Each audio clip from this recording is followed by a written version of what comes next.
In today's video, I'm going to teach you how to add lines in QuickBooks. This is a small action you'll use all the time, especially when you're building invoices that include more than one product or service.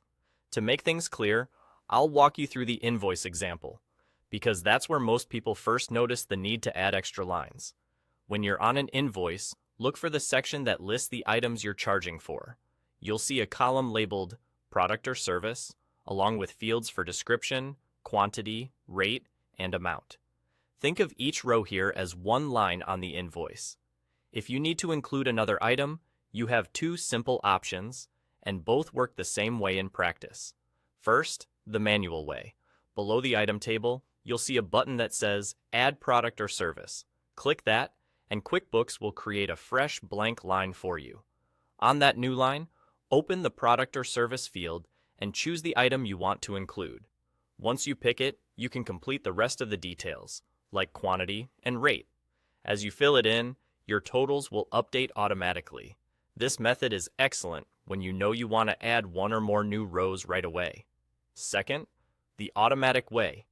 If you're already typing on the last available line, simply select a product or service on that final row. As soon as you populate that last line, QuickBooks adds another blank line beneath it for you, ready to use. You don't have to click anything else. This is helpful when you're moving quickly through an invoice and just need the system to keep giving you more space as you go. A quick tip: if you don't immediately see the Add Product or Service button, scroll to the bottom of the item list. On smaller screens, it can sit just out of view. Also remember, adding lines doesn't commit anything permanently until you finish your invoice as usual, so you can add as many lines as you need and adjust them freely. The same behavior appears in many other places where you work with products and services, so once you get comfortable with it on invoices, it will feel familiar elsewhere. That's all there is to it.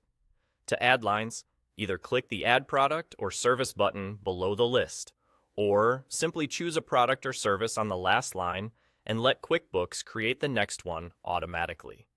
Use whichever approach fits your workflow best.